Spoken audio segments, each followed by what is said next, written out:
Good evening and welcome to this latest edition of the Sportsballers podcast and video extravaganza that we have going on that we've been doing for the last month or so. We had a smash hit success, we think, with the NFL draft.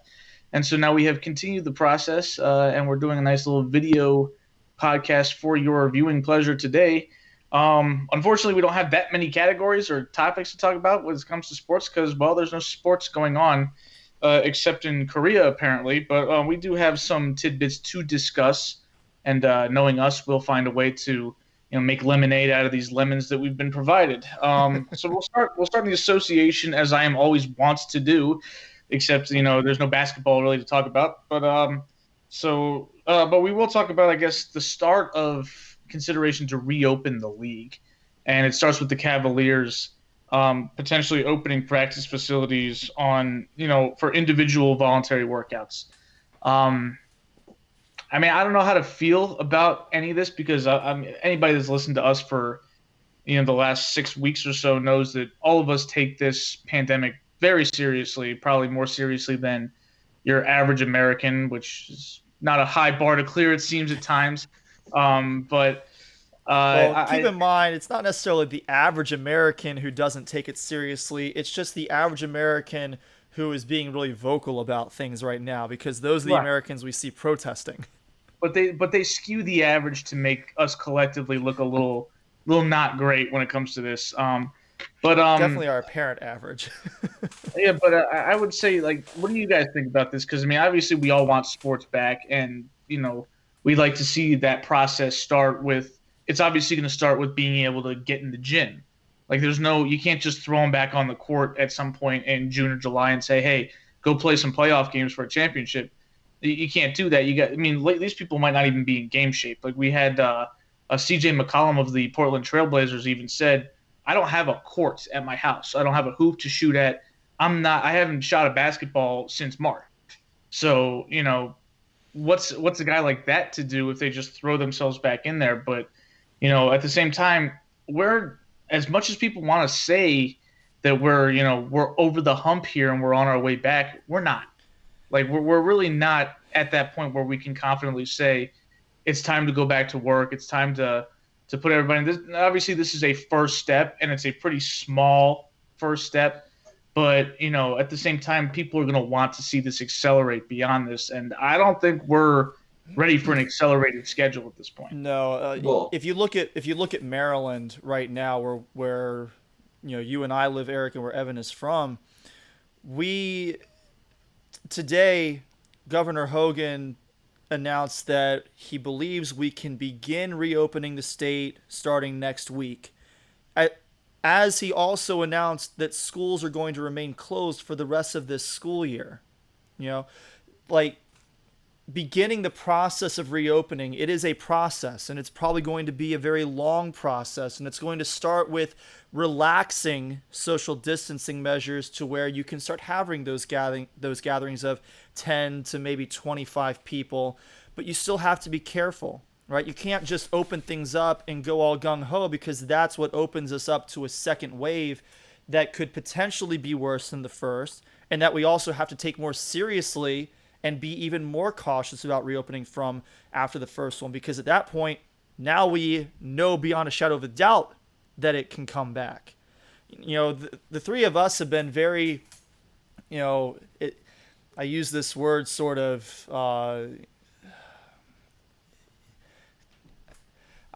we've been very conservative about how we've approached the coronavirus, right? Not politically conservative, obviously, because none of them are actually being conservative about how to handle trying to stay healthy.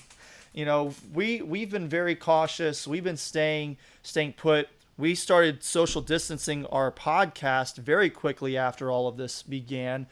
Not as quickly as some, but more quickly than most. We want to get back to normal, whatever normal is going to be, and we would like for normal to be what it used to be. It's not. Normal is probably never really going to be what it used to be. It could get close, but it's going to be like a limit in math. You're going to approach, but probably never actually reach it. one thing I've learned in my, 29 plus years here on the earth is that the world is different every day. So, like, sometimes it changes in big jumps and sometimes it changes gradually. So, you know, the this virus will change the world in some regard. When we get back to what's normal, it'll never be what it was before. Like, are you guys going to feel comfortable, just hugging strangers? I know, like, I've I gone to mean, I've family never really reunions considered and myself stuff. comfortable hugging strangers. Well, like, what I'm saying is, when I've gone to family reunions and stuff, some aunts and cousins, that you haven't seen in years will just come and grab you and kiss you on the cheek. And like, well, wait a minute now, this is a bit invasive. Yeah, I mean, not a stranger, Are people going to but do your stuff point is like that? taken. I don't know. I probably won't know until I'm actually in that situation and I'm at a family reunion whether I'm going to be comfortable, hugging somebody that, that I don't see on a super regular basis.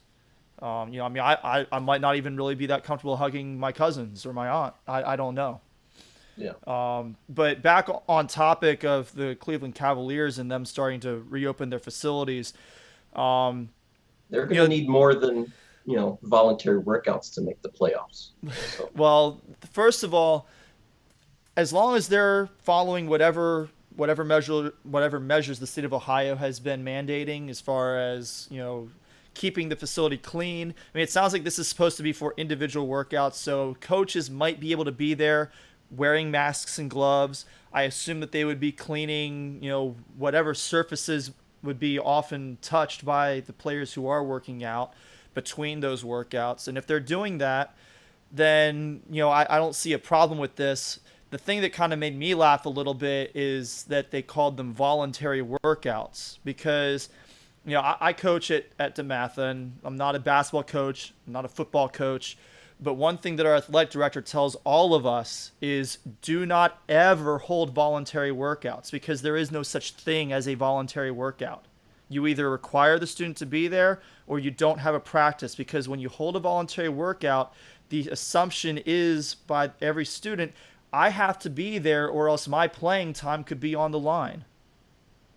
And so I think that can hold true even up to the NBA level. If you're going to have practices, make them mandatory, or else,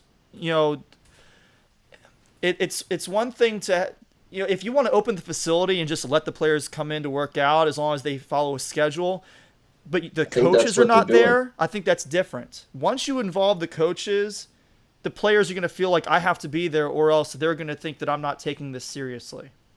Right. It's like OTAs in football. We see it every year. Yes. Where it's like it's understood these are the O means optional. Like you don't have to be there. And yet every year when some prominent figure like Odell Beckham Jr. or Tom Brady or whoever doesn't show up for OTAs, it's headline news. It's a talking point. It's a controversy on First Take or whatever. And everything's a controversy on that show. Fair enough, but still, like it's still discussed in the public forum about, was that the right thing to do to not show up to OTAs? And it's like you would avoid this entire issue by just not even having them or making sure that the players are aware that this is required or an expectation. Now, the NFL can't do that. They have a collective bargaining agreement, and I'm sure the NBA does as well when it comes to practice time. But this is a situation where you call something voluntary, but we know that it affects the way that players are perceived, not just by the media, who matters some, but not not on a consequential level in terms of playing time and potential future pay. But we know the coaches care about it too. We know that if you don't show up to OTAs, coaches like Bill Belichick are going to look at you a little differently than they would if you had shown up. And that's just human nature. Yeah. I do feel, though, like, OTAs and too much discussion about OTAs sort of comes from people who are starved for football, something or other to talk about. And it's really seems like a whole bunch of nothing. Like, so-and-so didn't show up for OTAs. Like, that's great. It doesn't do anything for me. The First Take folks find an hour of content to make out of it. Fair enough. So that does it for our NBA topics because, as we've said, we have no current basketball happening We have mentioned over the last couple of weeks that The Last Dance, the Michael Jordan and Chicago Bulls documentary, is still airing on ESPN.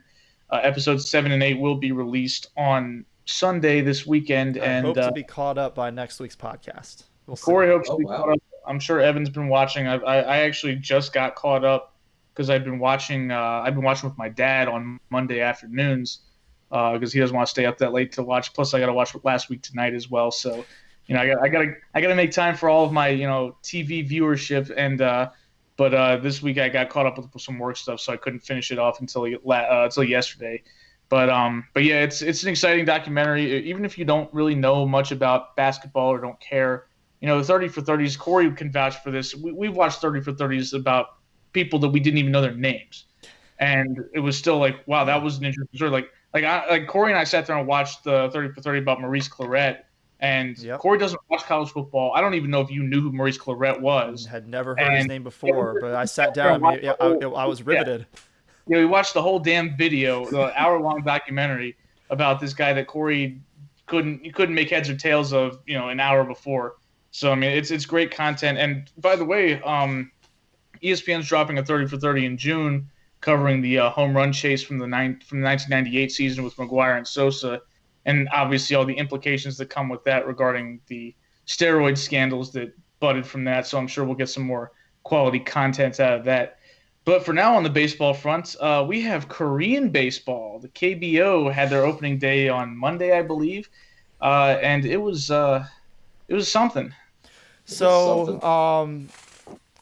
the first thing there's a few things that I will have to say about this during this segment of the show, but my first reaction when I heard about the fact that ESPN was going to be broadcasting these and that they were actually going to get started with the KBO this week was, how is it that South Korea's first I don't know if it was their first case overall, but when it actually became an issue in South Korea, the coronavirus, it lined up almost exactly with when it became an issue in the United States. And yet they're ready to start playing, and we really don't even have a timeline for when we'll be able to start seeing Major League Baseball action. It's because they have intelligent leadership over there. I mean, there's really no other way to put it. I mean, I think that kind of goes without saying, but it was just how on earth is it that stark of a difference? It's crazy. I just answered your question. Yes, no, it's a rhetorical question. I'm not actually confused by it. Yeah, Corey was making an off-color comment about United States politics, which is orange-colored president. Yeah. Yes, indeed, that all those shenanigans. But it also stems from the fact that, part of it is that a lot of countries outside of the U.S. have an understanding that your ideals and you put this idea of freedom or whatever on a pedestal in America, and as a result, you end up sacrificing human lives, which is, in most people's opinions, not a very good trade-off. But we tend to have this ethos in the United States that, basically give me freedom or give me death. It's a famous quote from Patrick Henry. And it's maybe don't apply that to every little thing. I mean, the people protesting are asking for both at the same time. This is not a permanent loss of freedom or liberty. No, and it's a totally manageable situation for the vast majority of people. So I mean, it's frustrating on that front. We see it again with other political issues, but it also helped that South Korea lives or exists within the same realm as China, and China has had pandemics originate in their country over the course of the last 20 years multiple times, and South Korea was directly affected by that because they're a nearby country. So they've been affected. They were affected by SARS back in the early 2000s to a much greater degree than the United States was, and a lot of Western European countries were. And so they had this idea: we are going to deal with this if this happens again, and we're going to take all the steps that we need to be prepared for this. And while it would be nice to say that the U.S. should have had the same, I hope we learn our lesson, but I don't have much hope for it. Right, but the thing is, no matter who you are, who's president, whoever, there's always required to be a lesson learned. It's never simply being proactive. Seems to never be good enough in any country. And so it requires a reactive response and then maybe a protocol to prevent the next crisis. And as far as I know, we're probably going to be screwed the next time too. But you would hope that there would be some lessons learned here, and because like you said, Corey, this very possibly could recur in the summer and especially in the fall, and we need to be better prepared for that than we were for this spring outbreak that we had. That's wreaked so much havoc and cost so many lives.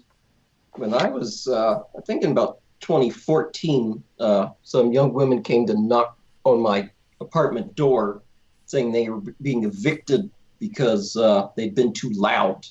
And my response to them was, as long as it doesn't interfere with me watching baseball, you can do whatever you want to do. And, the way the pandemic has been handled in this country is now interfering with me watching baseball. And now it's a problem. Okay? It's attacking me personally.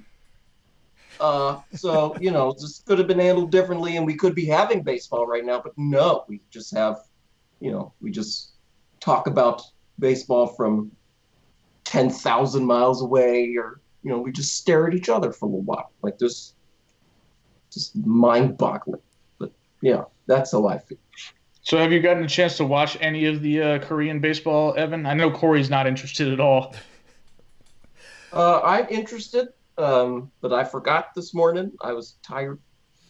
So, I mean, I probably won't necessarily watch a whole lot, but I'm definitely gonna be reading about it and I'm intrigued by how it ends up working. So like umpires and the first and third base coaches are required to wear masks. Players aren't allowed to high five. They banned chewing tobacco in order to prevent spitting and things like that. And they said that so they're testing people, like all the players and coaches and everybody, for fevers, like as they enter the facility every day. But if anybody tests positive for COVID-19 who is playing in this baseball league, they're going to suspend all operations for the entire league for 3 months. I heard 3 weeks. Oh, was it only 3 weeks? Yeah, I heard weeks. Not okay, months. maybe I'm misremembering that. I thought I read months. Maybe it was weeks. I knew it was 3. 3 months sounds like a crippling amount of time, given the fact that they're already late to the party anyway. That's true. So yeah, it probably was 3 weeks, but still, that's still quite a bit of time to suspend operations. There is a silver lining, perhaps, to this as far as baseball goes. If people actually do tune into some of this, they're actually going to see people being allowed to enjoy themselves playing baseball, which is something that the United States desperately needs to see, because we're a little bit too much of stuffed shirts here in America when it comes to bat flips and other celebratory acts. I mean, in Korea, they flip their bat for foul balls. They don't flip care. their bat for singles. Yeah. I'm sure that all the people who hate that when players here in America do it will hate it just as much when it's Koreans, and maybe even more. But it's interesting, though, because I think on the broadcast, because Carl Ravage and Eduardo Perez are doing, a simulcast with it, like via laptop. I don't think they're actually over there, but they're watching the games. I don't know those two names. Oh, God. All right. You don't know who Carl Ravage is? I mean, I just don't know the names. I might know who they are, just not by name. Okay, fair enough. But they're ESPN baseball analysts, so they're calling the games, and even they pointed out, they felt compelled to point out to whoever was watching at 2:00 in the morning that when somebody hit a bomb and he flipped his bat and they had fun, that's just that's how they celebrate over there. Like they felt compelled to couch it for American audiences to let you know, now this is how they behave. It's like, dude, we've seen bat flips before. Yeah, you don't have to talk like we're stupid. I mean, that kind of goes to my point that the people in America who hate it when our players flip their bats and don't act like you've been there before, they're gonna hate it just as much, if not more, when it's foreigners, even though they're not foreigners where they're playing. Well, yeah, and again, it's part of it is this idea that if somebody else is doing it, I agree with you there, where it's like the way we do it's the best because we're America. That's always been the attitude. That's part of the reason why we're where we are right now, is because we feel compelled to be stuck in our own ways and believe our own press clippings that we write. So like we've convinced ourselves we're the best and that we can't learn anything from anybody. and it sucks. But even just some exposure to it though could make a difference in somebody's eyes. Maybe not some old fart that that hates life and thinks that nothing should be fun on the baseball field. But if a kid sees that, like some kid that's not in school right now because of COVID-19, and he's staying up late and he's watching some baseball, and he sees this Korean dude crack a home run, he flips his bat and he's smiling, he's having a great time. Maybe that kid says, "Hell yeah, I'm all about that." I'm just saying it's not necessarily about convincing the people that are already set in their ways. It's about introducing a new idea to a more impressionable audience. Oh yeah, I know. I've said this before. Like if I ever get a chance to hit a home run playing Major League Baseball, I'm carrying the bat to first base and then I'm flipping the bat into right field. Like Alex Bregman and Juan Soto did in the World Yes, absolutely. I'm flipping the bat into right field. I would they wanna carry throw my it, leave mine bat next to. and just throw it in the direction of whichever outfielder I hit it over his head. I still can't believe that was such a big issue, though. The fact that they carried the bat to first base, like that's not Does anybody care? That's not even a big extravagant gesture. It's not like you flipped the bat or you picked it up and fired it like a rifle, like that hockey player did when he scored a goal. That was awesome. I would run all the way around the bases, just like tossing it up, spinning it, catching it, and doing it over and over again. Playing on with it, yeah, that was great. Yeah, or even better, if my dugout is along the first baseline, I'll have one of my teammates toss me out another bat, and I'll just like juggle with two bats all the way around. It sounds like you would be better suited for the circus than the baseball diamond. Well, no, I'm not doing 3 of them. Like, let's not be crazy here. It's either way, you're trying too hard. I mean, what you could do is like, say you hit a home run and there's some home run celebration music because you're at home. You could just stop and use the bat as a baton to conduct the orchestra that's playing. There you go. Have ourselves a parade. There's nothing more American than a parade, right? Yes. I mean, right, come on. Even the people who don't like fun in baseball would not be able to get mad at that. Yes, they no, because then all you have to do remember? is be like, "Hey, do you hate America?" And they're gonna be like, "Oh no, I love America." Yeah, it's the push the button meme going on there with the guy sweating. Exactly. That's gonna be your old geezer baseball fans. So aside from the theatrics, the KBO does feature some talented individuals that have made their way to Major League Baseball at some point. Namely, I believe Hyun-Soo Kim, former Baltimore Oriole and hero of the 2016 Orioles after he hit that bomb off of Roberto Osuna to give us that win. I think I was at Corey's house or the intern house at the time that happened. I was watching that with Steven, and we saw him hit that home run. We lost our minds. But he's in the league, and he appears to be raking. And former Oriole Tyler Wilson, a relief pitcher who never really got his feet on the ground in the show, just wasn't a good enough pitcher. He tried to be a starter, didn't work. Tried to be a middle reliever, didn't really work there either. But good for them for getting an opportunity. Also, Mike Wright. Oh my God, like what is going on here? Like just we might as well just create a cast-off Orioles team and put them in the league and see how they compete. They'll probably get crushed. Yeah, Mike Wright is also the regular Orioles team gets crushed. I'm sure they would. You think the cast-off team is going to do well? No. These are people that couldn't make the regular Orioles who suck. Yeah, the regular Orioles who got the number 1 overall pick a couple years ago and the number 2 pick last year. Don't think that's a good recipe. Aaron Brooks, am I supposed to know? I have no idea who that is. Or care who that is? Aaron Brooks, when I think of Aaron Brooks, I think the quarterback. Brooks was the quarterback for the Saints, and then a classmate of mine at DeMatha was also named Aaron Brooks. Okay. Neither one of those people are this Aaron Brooks. So, somebody, yeah. And Brooks' older brother Elijah was the head football coach for DeMatha for several years. Yeah, I knew that because that'd be bad if I didn't. And Dan Straley was an Oriole, wasn't he? Yes. Yeah. Yes. His home runs per 9 innings was like 13 or something. God. So yes, Corey. Yes, exactly. He was giving up a homer and a half per inning. Right. Yes, the ball was just. I just remember he had a start against Boston, and the ball was just zooming over the monster left and right. Like, can we get rid of this guy, please? Like that literally means that there's only like one inning in which he only gave it one home run. Is that right? I mean, it's an average. What's So No, there was one. Never mind. I'm Don't, confused. don't think too hard, Ike. He sucked. It's okay. yeah, And then the last name on here is the most fun to pronounce. Odrizimar Despagne. I remember him. He was in the yes, That was an yes. awesome name, and not really a very awesome player, but Yeah. he was on the team.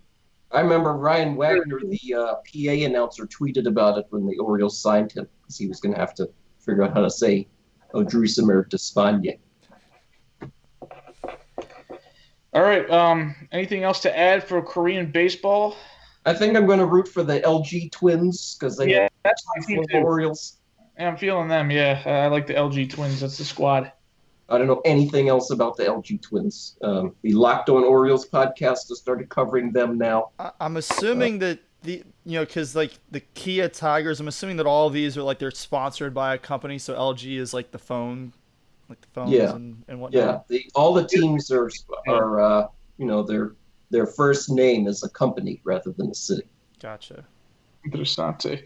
I guess talking about Hyun-Soo Kim, I don't know, man. I feel like he could still be in the show. Like he was a good hitter for the Orioles. I feel like they could have found a spot for him, but we just didn't like him. We preferred Joey Rickard, which is just nauseating. Nauseating. Yes, nauseating to say the least. Joey Rickard's still in the show somewhere, I think. Well, I mean, they're not actually playing right now. Yeah, I understand, but goodness, he was with the Giants, wasn't he? Yeah, I was at a Braves-Giants game last season, and Joey Rickard did something like good, and I accidentally butt dialed our whole fantasy football league or something, or my phone was in my pocket or in my hand, and I sent a bunch of random letters, something like that. And I was like, sorry guys, I got excited. Joey Rickard did something amazing. Yeah. I mean, it is a red letter day when Joey Rickard does something cool. So you have to acknowledge that. Not quite cool enough. The Braves rolled the Giants. Of course they did, because the Braves are good and the Giants are not. So moving on to the Professional Football League, the NFL. Not a whole lot on this front, but the Cowboys did sign Andy Dalton to a 1-year, $7 million deal. Up to $7 million. So let's be clear about how this works, because I thought it was $4 million or $3 million guaranteed. So it's a $1 million base salary, $2 million signing bonus. So he's going to get $3 million, we assume, at the end of the season. There's also $4 million in incentives, right? Now, the way that incentives usually work in the NFL is that you have benchmarks that the player has to hit in order to earn additional money from the contract. Some of those incentives are supposed to be likely to attain, and a lot of times those are numbers that the player attained the year before, right? Now, those would technically not be likely to be attained in this situation because he was a starter for pretty much the whole year for the Bengals last year, as opposed to now he's going to be Dak's backup, we would assume, for the whole season, unless Dak were to get hurt, right? However, any money that is in the likely to be attained category counts against your cap going into the season, whereas incentive money that is not likely to be attained does not count against your cap for the season. Mm-hmm. So the Cowboys have somehow made this so that basically the whole $4 million is in the unlikely to be attained, including the 50% snap percentage, which, yes, it's not likely he would attain 50% of the team's snaps, right? Mm-hmm. But because he played 50% of his snaps last year with the Bengals, that would still count in the likely to be attained category and would count against their cap for the season, right? So that's bad for the team. Doesn't really matter for Andy Dalton because he's unlikely to reach it. But for the team, it would be considered likely to be reached for cap purposes. They made it so it's 50% of his snaps, including the playoffs. And because he didn't play in the playoffs last year because the Bengals were terrible, that actually means that he did not play 50% of snaps for the season in 2019, and they can count that as unlikely to be attained. They also have like 2 other tiers of incentives in this contract, and then part of it is also for Super Bowl participation. Which, let's be honest, like, come on, the Cowboys are not going to be in the Super Bowl because they can't. I'd be. They surprised. can't even win their terrible division. Yeah. So, who knows? Maybe they make it. I'm willing to bet against it, though. So, but that's how this is working. So, $4 million of that $7 million is locked up in incentives that he is pretty unlikely to actually get. So, he's probably going to be just getting the $3 million. So there's been some buzz behind this, not just from the typical perpetrators like the Stephen A. Smiths and the First Take folks, but from Des Bryant has said that this decision to sign Andy Dalton before taking care of Dak should be treated as an insult to Dak. I don't feel that way at all. I don't either, because this is a very small contract. Like, if you're unable to sign Dak because of $3 million, like, you've been making some other critical errors elsewhere. Like, just about any backup quarterback can expect to be in the $2 to $3 million range if you include both base salary and bonuses. Right, and the thing is, the Cowboys didn't sign.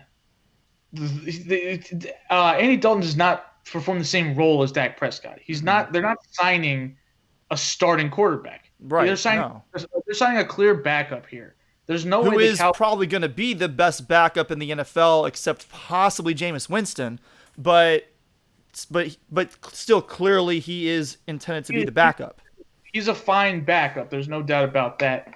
And the thing is, the whole reason he's there is in case something happens to Dak and he misses a few games, they can stay afloat. So it's actually a credit to Dak to have somebody like that behind him, so that if something goes wrong, if he has a Drew Brees-like injury that puts him out 5 or 6 weeks, that Andy Dalton could step in and probably keep them afloat and wouldn't lose all 6 games just because he sucks. Like, the Cowboys have a good enough talent pool that Andy Dalton could produce at a decent level in Dallas compared to what he was doing in Cincinnati, where it was just a dearth of talent. And you wouldn't have to sit there and try and rush Dak back if he were to get injured and potentially risk him getting hurt again and even worse.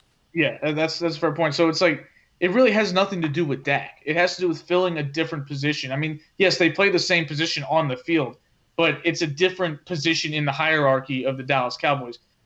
Everybody knows Andy Dalton's not there to compete for Dak's job.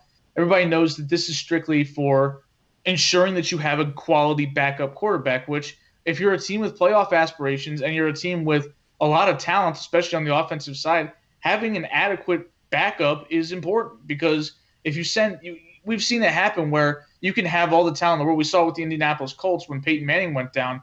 I mean, people love to say, oh, look how well they did or poorly they did. And it's like, yeah, well, a big part of that was because they had a terrible backup.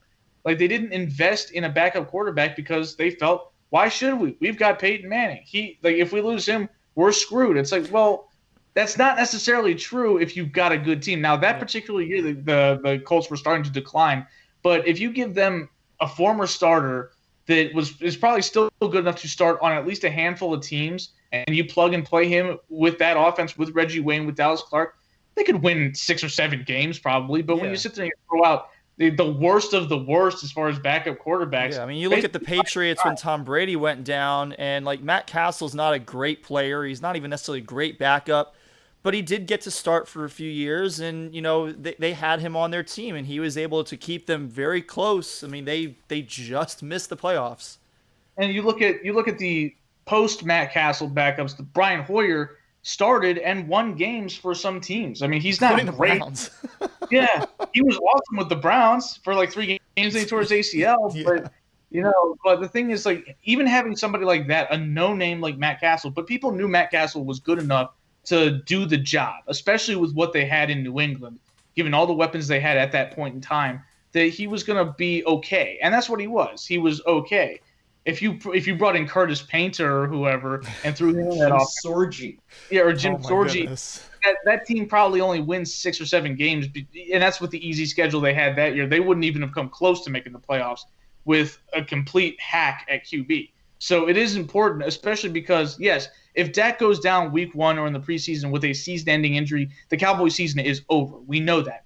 But if he just needs to have somebody hold the fort down for 4, 5, 6 games and scratch out 2 or 3 wins, Andy Dalton could definitely do that. Well, I will say, though, with this Dalton deal, it seems to be a bit of a leverage move by the Cowboys, though. Like, they don't need Dak as much now. Like, they still definitely need him, but they need him just a little bit less. Because they'd be like, well, they could say, like, Dak, you want $40 million, but how about, 35? And, if Dak just refuses, then the Cowboys could be like, okay, well, we have Dalton. See, I feel like this is part of the negotiation. I feel like if the Cowboys try to take that approach, they're either bluffing or they're just really stupid. Because there's no question that Dak Prescott is way better than Andy Dalton. And if I'm Dak Prescott, I'm calling the hell out of that bluff.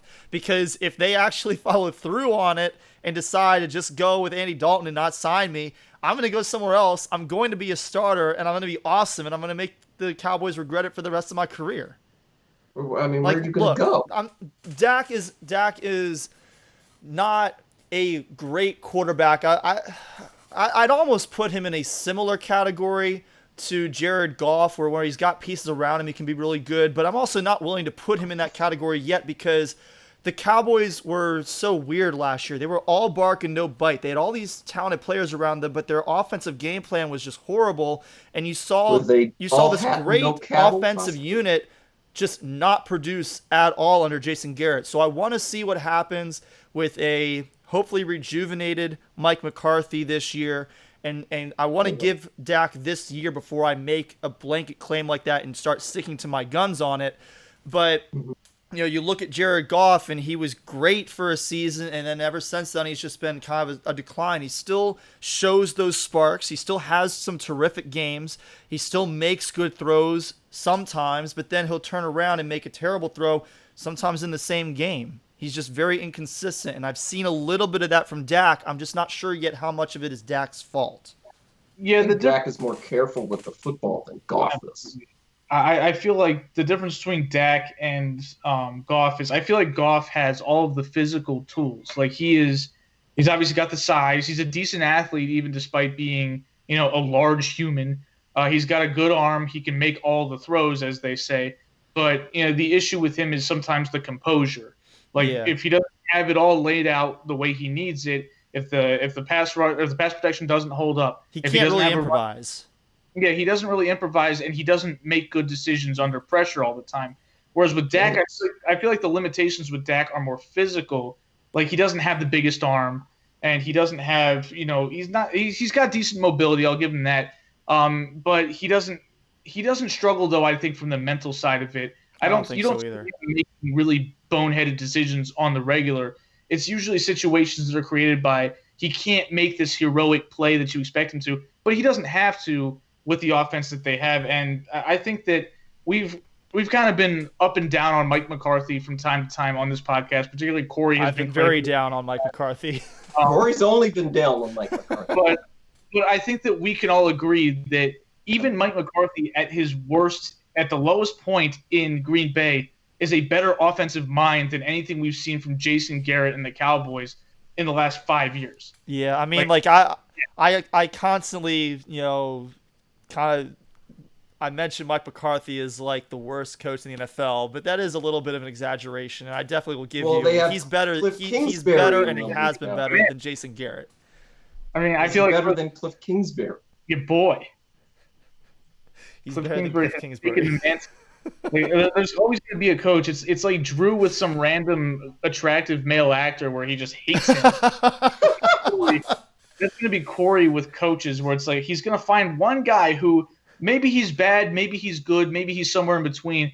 But Corey, he's going to do something that pisses Corey off, and he's never going to let it go. and he's just going to be the worst coach in the NFL until somebody else steps up and takes that mantle from him. Yeah, And somebody's right now, got to take it from Cliff Kingsbury because he's got a pretty firm grasp on it right now. we got to have the title belt going on for who's Corey's worst coach in the NFL award, and it's just going to be a running thing week to week, like the NFL title belt that doesn't really exist. And we're just going to do that. It's like, hey, Corey, is Cliff Kingsbury still the worst, or did somebody screw up bad enough, or did Cliff Kingsbury redeem himself by doing something cool? It's going to take, I'll be honest, just knowing myself and the way my bias works when I do become biased, it would take something really amazing for him to redeem himself. It almost has to be somebody else does something so asinine that it gets them bumped down below him. I don't know about your boy Freddie Kitchens, Eric. How have we not mentioned him yet in terms of the worst coaches in the NFL? Aside from the fact he's not in the NFL. He got fired, so that. But when he was in the NFL, where well, was he on the Kingsbury scale? You have to ask Corey. Corey is the guy that sets the Kingsbury scale. Yeah, that's my scale. I don't have a big issue with Cliff Kingsbury. I mean, I don't think he's great or anything, but Corey just saw he did something in the Tampa Bay game. Again, Corey's Buccaneers driving the narrative again. Somehow he did something in that game, and it did not sit well with Corey. He made a bad decision with like 2.5 minutes left, and Corey just wouldn't forget it. Was it anything in particular that made you so anti-Kingsbury, or is it I've been anti-Kingsbury since he was hired by the Cardinals. That's fair. That's a fair take. I mean, it's not like Kingsbury was a particularly smart hire just based off of the information we had at the time. Like, based on the information we had at the time, Kingsbury was undoubtedly a dumber hire by the Cardinals than Kitchens was for the Browns. I'm inclined to agree with that. I don't know about undoubtedly. Oh, I would absolutely say undoubtedly. Now, yes, since then, you can argue based on what happened with Kitchens in the fact that at least the Cardinals starting quarterback was playing pretty well this year. I still think that Kingsbury could have lost his job if Kyler Murray hadn't panned out the way he did, and he actually had a pretty good rookie year.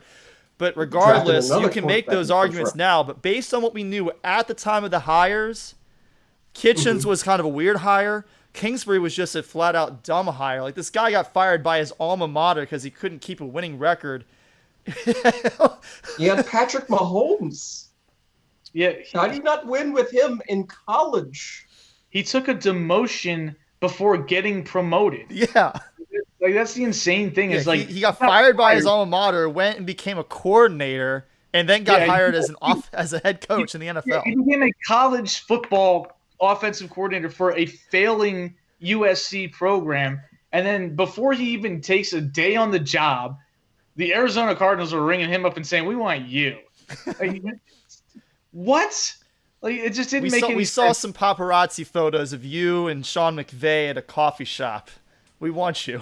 Well, they probably saw that he's like this handsome young coach, and they're like, that kind of reminds me of Sean McVay. Let's get on that. So Sean McVay actually had success as an NFL offensive coach. Yeah, like with the Redskins, no less. A terrible organization. He found success with them. That is a hire. That is a head coaching candidate.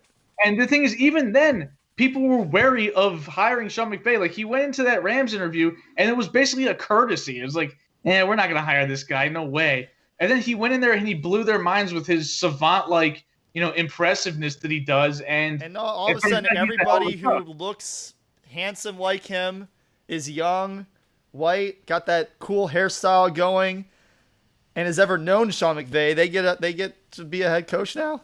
I don't know. Sean McVay looks like he's going to join the Bald Brotherhood of America at some point. He's got a little bit of hair receding there, and the hairstyle kind of hides it a little bit.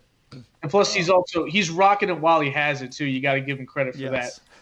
As the ambassador for future members of the Bald Brotherhood of America, welcome to the club.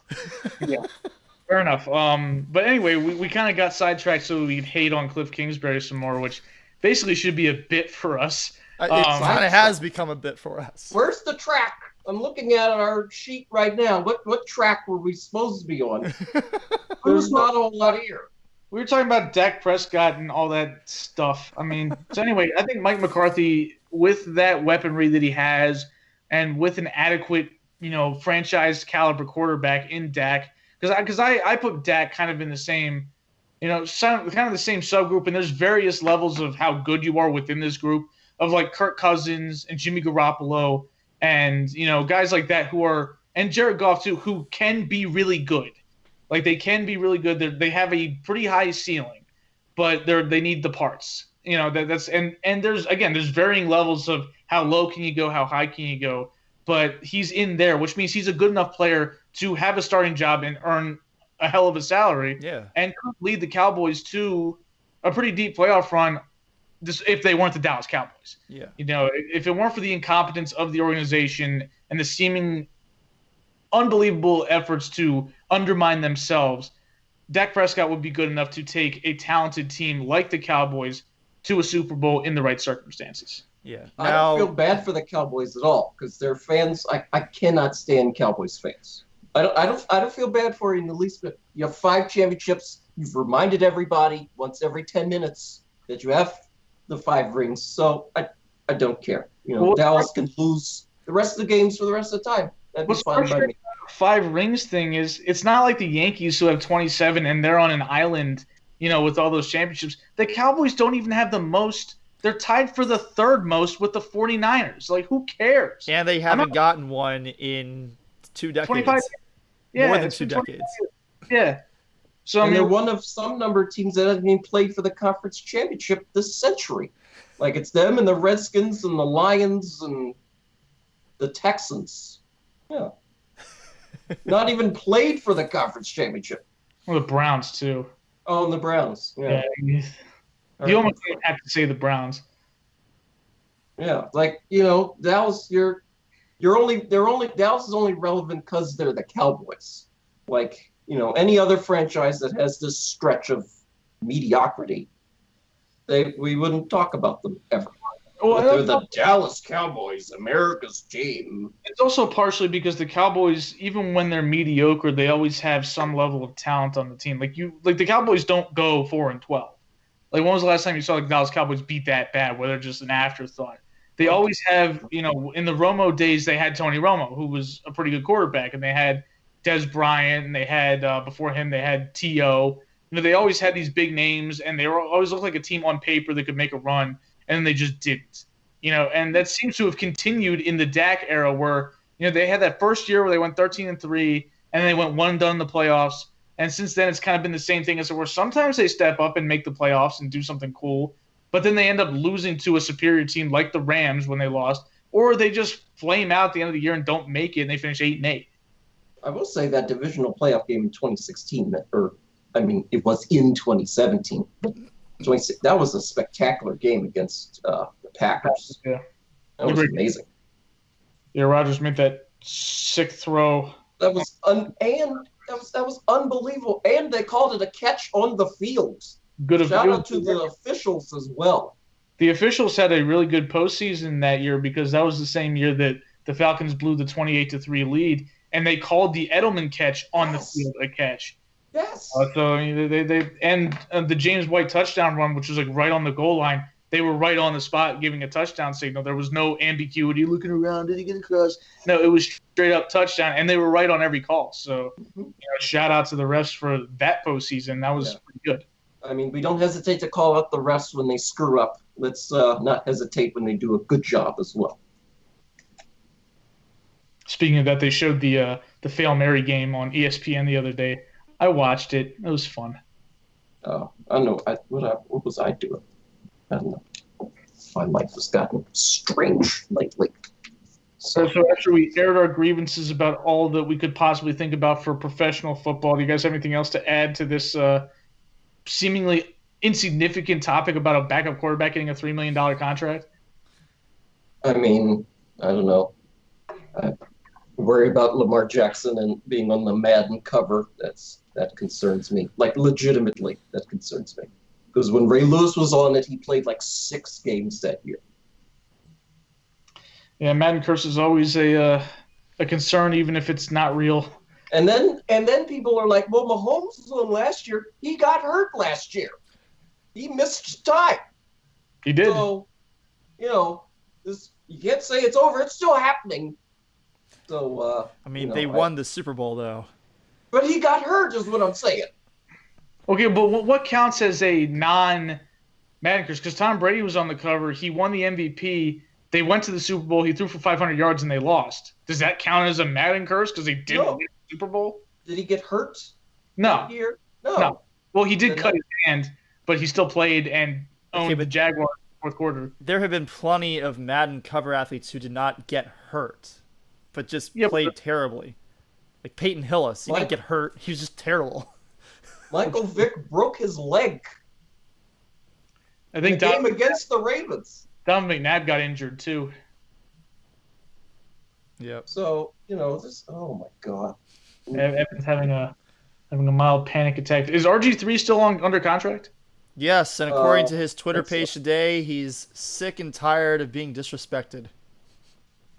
Oh, I'm sorry. I do. I'm sorry for contributing to the disrespect because I know I have. Are you saying there are too many Heisman guys in the quarterback room? What are you talking about exactly? I liked the Heisman backfield with him and Ingram and Lamar. That was fun. Yeah. Yeah. That was fun. That was cool. We should bring Troy Smith back. He's got some time. God. Whatever happened to that guy, man? Oh man.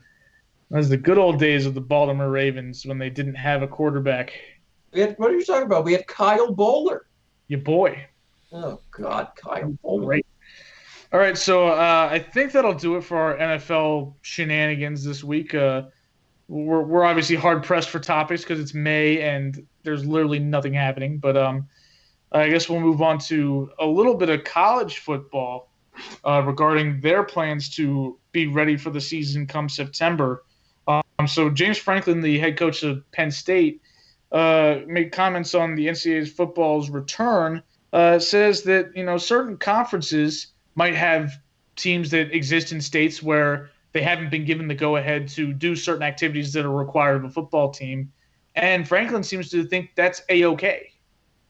Yeah, basically said that conferences should still play if some or most of their member schools are able to play, even if there are schools who are not allowed to play yet.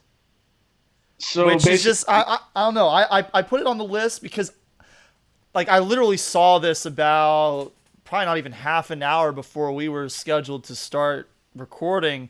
So I didn't really get a chance. I read through it, but I haven't really got a chance to think real critically about this. So I'm interested to get your guys' thoughts as well as mine, and for us to maybe kind of develop our opinions or maybe group opinion on this. Well, yeah. I mean, first of all, I don't think this is going to be a problem in the SEC because the SEC is made up of, I'll say, mostly, if not all, red states. And states like Alabama and Mississippi, for example, there's nothing else in that state. There's not. You look around, there's nothing here. You mean tell me if Alabama and Auburn don't play, there'll be people protesting about that. I can guarantee it. People sit around all winter, spring, and summer waiting for kickoff. There's nothing else to do. So, and then, not even to mention the money. You get the money. There's 100,000 people paying $100 a ticket, and the TV money for millions and millions of dollars. It would, knock my socks so far off if the SEC didn't play this season. They don't care about the kids and the student athletes or the other students or, the safety of the fans. It's about the money. Yeah, it's unfortunately the way it always is. But, I mean, as for, the actual, areas where they have a diverse coalition of schools and states involved. Oh, I didn't even answer the question. Yeah, you kind of went off of on a thing about the SEC. A little too much time in the South there, Evan. You think that everything revolves around the Southeastern Conference, even though your school is in the ACC. We are founding members of the SEC. That's true. But And then you left, kind of like Well, Maryland. yeah, Maryland was the charter member of the ACC, and then we left. So yeah. So but we left for academic reasons. We left because we think we're a football school. no, we left because we wanted more money. Yes. Oh, what it is. The academics are pretty much a push. I mean, the ACC and the Big Ten are pretty comparable as far as academia and that good stuff. But I feel like if you have a conference where you've got different states doing different things and you've got teams that have to sit out games, I mean, at some point these people have to accept the reality that it's going to be different this year. So put on your big boy pants and understand that you might not have a football season, and or it's going to be very different than any football season you've had before. This idea that, oh, we're just going to go right ahead and it's going to be fine and screw you if you don't agree, it doesn't make any sense to me. I mean, if you've got, what happens if you only have like 6 schools out of the 14 participating in Big Ten football? Is anybody really expected to take you seriously if you win the Big Ten? Who cares? Well, It doesn't matter. You're not a factor. You're a fake winner. I mean, Ohio State with all their games against Northwestern and Maryland and Indiana, you can get rid of those games. if they are being safe, they're following their state's guidelines on social distancing measures and all that stuff, and they're able to start playing again, I'm all for that. But I think that, to your point, Eric, if we have a conference like the SEC where all of the members are able to play and they're playing against each other, and then you have a conference where only, I don't know, say, like you said, 5 or 6 teams are able to play, then we're talking about you're playing 4 or 5 conference games. How are you filling out the rest of your schedule? You're not filling it with games against the SEC. You're probably not filling it with all the cupcake schools, because a lot of those cupcake schools are going to be in places that aren't allowed to play yet. And the ones who aren't in those places are going to be less likely to be playing because they literally have nothing to play for, like even less than any of the Power 5 teams do. So what's even the point of taking the risk of potentially contracting the coronavirus by not practicing, a little bit of extensive social distancing through the football season? I think I get what James Franklin is saying, and yes, like we as coaches, you have to prepare as if you're going to have the season. I'm preparing right now as if I'm going to have a cross country season in the fall, and I don't know yet if I'm going to.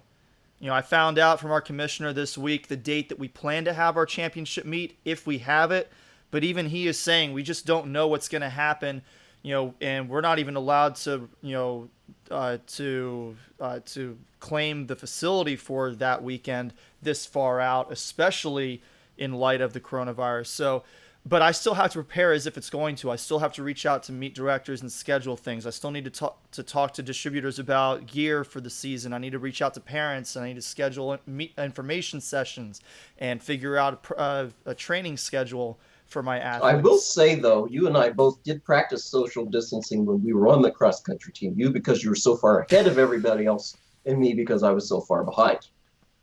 So, if you have stuff like that, I mean, it's just 2 people running in the woods at that point. That would be incentive to smoke people more, is to ensure that you keep your socially distanced space that's required.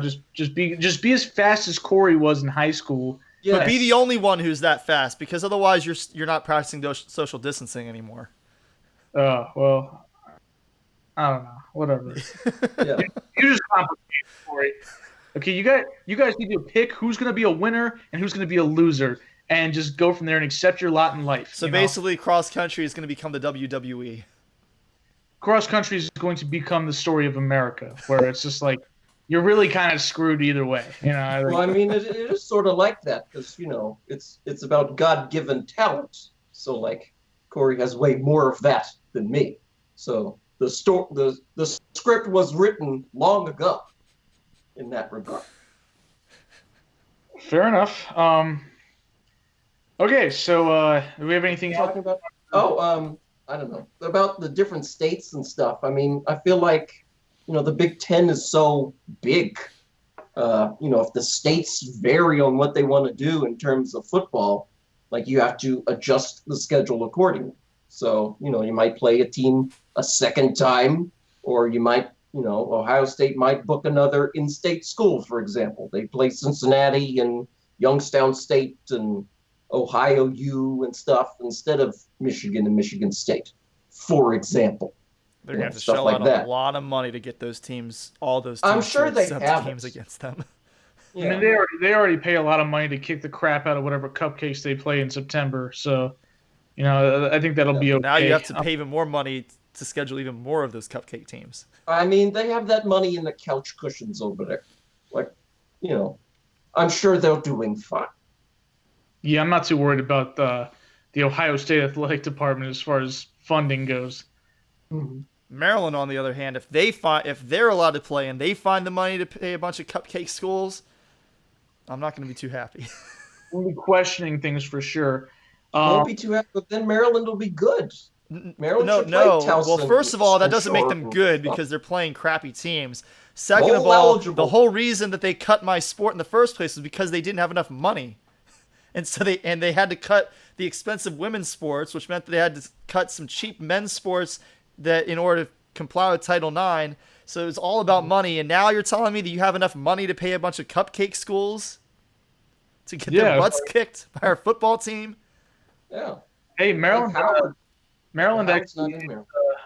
scheduled to have predicted the toughest schedule in college football this coming season. So, Good luck to them. Yeah, enjoy that. I mean, it's kind of the norm when you're the thing is like when you're in the Big Ten East and you're Michigan, yeah, you have to play Ohio State, Penn State, Michigan State. But you don't have to play Michigan. Yeah, exactly. You get to play Maryland. Maryland doesn't get to play Maryland. They got to play all four of those schools and whoever they have to play in the Big Ten West that is almost certainly better than them as well. So, yeah, they're inevitably going to have the toughest schedule. Like, a lot of times you look in the NFL, who had the toughest schedule, it's usually the team that went 2-14 because they didn't get a chance to play themselves. So whereas everybody else kind of skewed their numbers because, I beat a 2-win team this year. So, well, yeah, but you weren't a 2-win team, so you were the hunter, not the hunted there. So, I mean, it kind of is. Maryland still got Rutgers. Did Maryland beat Rutgers this past season? I don't remember. I don't think so. We suck. Yeah, I don't remember off the top of my head either. Hey, Georgia Tech was 3-9 as well. It was garbage. Well, the prognosticators gave Maryland an 8% chance of achieving bowl eligibility this coming season. I thought that was a little high. I thought that was pretty good for a team with the toughest schedule and for being Maryland. So, I was like, damn, really? You give us like a 1-12 shot at getting 6 wins? Thank you. I appreciate it. Maryland beat Rutgers 48-7 at Rutgers on October 5th. Okay, well, that's good to know. 79-0 over Howard. I remember that game. Yeah, that was ridiculous. So excited because they blew out Howard, which we figured. Then they also crushed Syracuse, who was ranked at the time, and we were like, "Holy crap, Maryland football, baby!" And then they lost to Temple again. They always lose to Temple every time. And then they only lost by 59 points to Penn State. Yeah, I was at that game.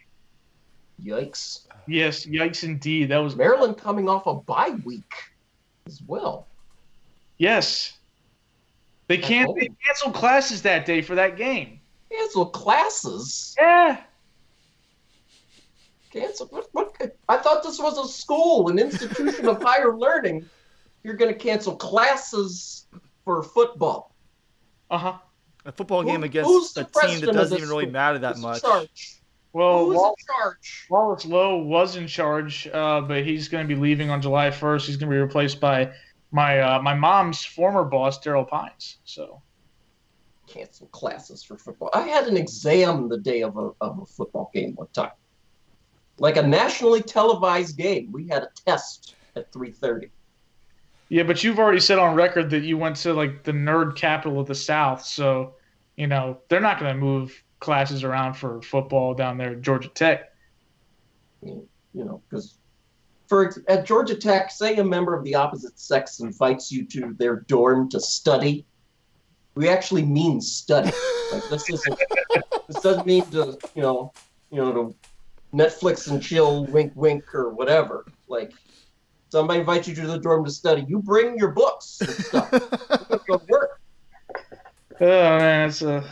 So I mean, I'm 100% serious. I mean, I'll never forget the one night I was in college was a Friday night. It was like our first week back, and it was Friday night. It was like 9:30, and I was doing like some accounting homework, and these girls were sitting in the lounge and saw me working, and they're like, "Wait, you're doing homework right now?" I was like, "Yeah," like, it was like, "What the hell are you doing on a Friday night doing homework?" I'm like, "Well, I'm bored. And I lost my fake, so I can't go out. So I might as well get this homework done until I get my new one." So that's the way it was.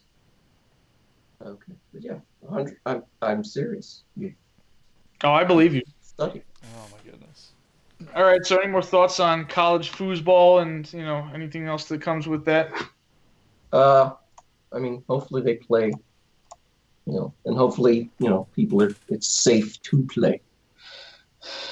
Fully in agreement there. So I think that's all we have. Do you guys have anything else that you want to discuss?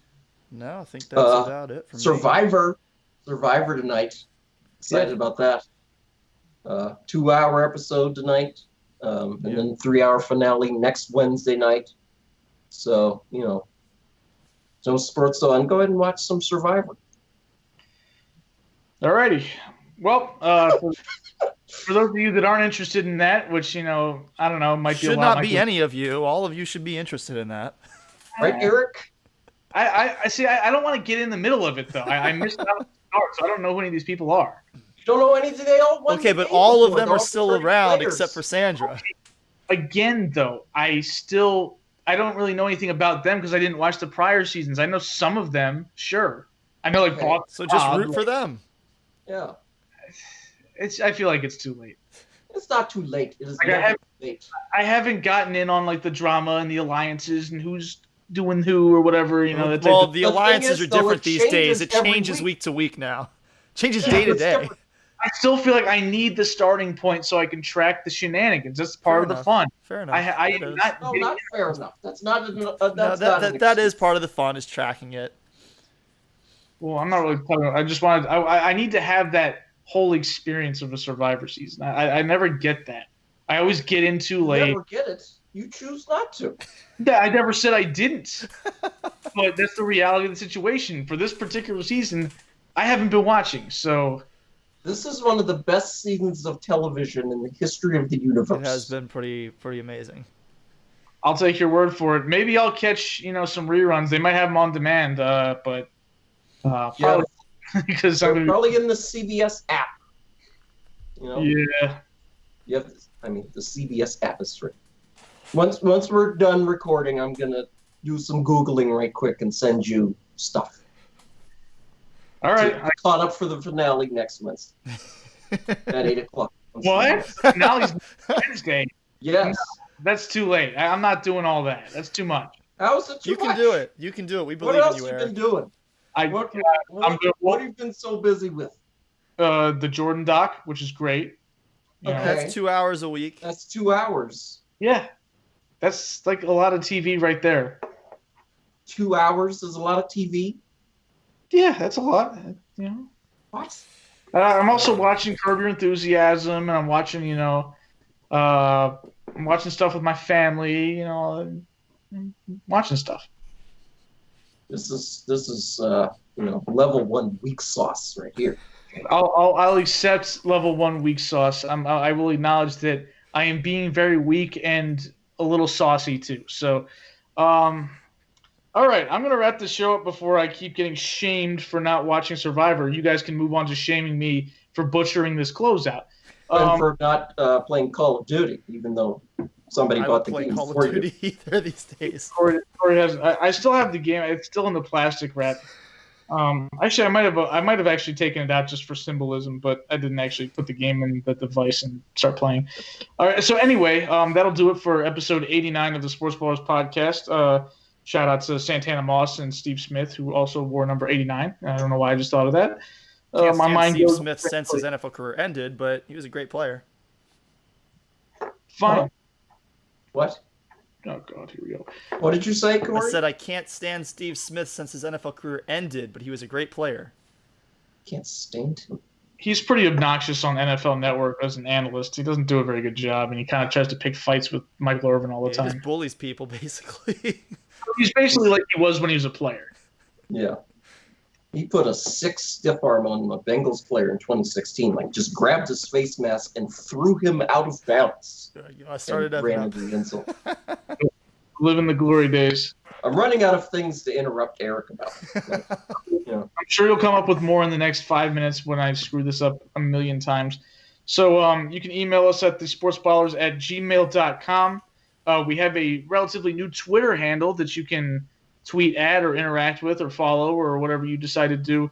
It is at Sportsballers18. 18 because we started in the year 2018 and because the Sports Ballers was just not available, so we had to throw a number on there. So we did something that we thought was appropriate. You can follow us individually on Twitter. Corey is at Corey Puffett. I am at Quagmire6791, and Evan is at Evan_Ash13. You can tweet at us and tell us we're stupid, or that we don't know what we're talking about, that we're boring, or that we're awesome if you feel compelled. And also, if you haven't gotten around to it, you can click that like button on our Facebook page and see some of our content, including this video broadcast that we put together, and perhaps some other content in the near future, including next week's episode, which we hope to see you there for. If we don't hear from you until then, I'm Eric, and for Corey and Evan, this was episode 89 of the Sports Ballers podcast. Enjoy the rest of your week.